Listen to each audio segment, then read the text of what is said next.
August 2nd, Saturday. Christ who took the nature of a servant. Philippians 2, 1-11. Who, being in very nature God, did not consider equality with God something to be grasped.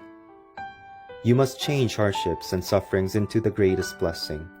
Even amidst sufferings, Paul said, present your request to God with thanksgiving. It's because he firmly believed that his suffering was part of God's time schedule of preventing disasters from befalling Israel and Rome. Also, just with Joseph alone, he was able to stop a global crisis by holding on to God's covenant. Even the suffering that Moses and the Israelites faced turned into their greatest opportunity. The trials that came to David became the very means through which he saved Israel and the world, as well as blocked the forces of darkness. The 7 remnants and the people of Hebrew 11 were witnesses of this. When great suffering comes your way, you simply need to discover an even greater plan and answers God has in store for you. John Bunyan wrote The Pilgrim's Progress while he was in prison, and William Barclay once said, the suffering Paul faced was the greatest privilege God gave to Paul.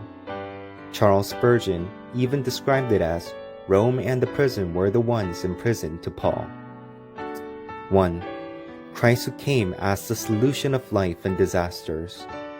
Christ suffered to take care of every curses and disasters you face.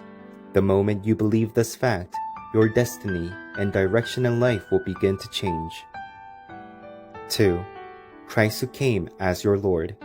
Therefore, you must reclaim your identity, authority, and power. It's because you have been called as a watchman for the works of God's kingdom, as well as the one to establish partisans, embark on the journeys, and raise guideposts along the way.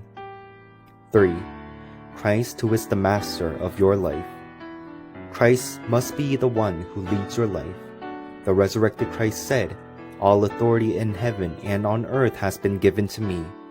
I will be with you always, to the very ends of the age.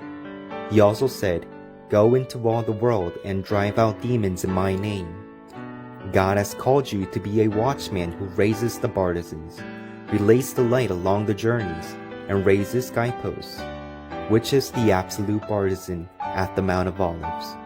This was fulfilled at Mark's Upper Room.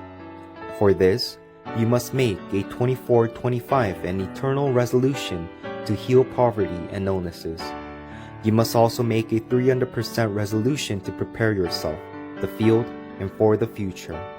Lastly, you must make a resolution of world evangelization to save the 237 nations and 5,000 tribes.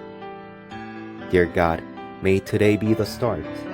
May the evidence be revealed in the place that is the most difficult in my life.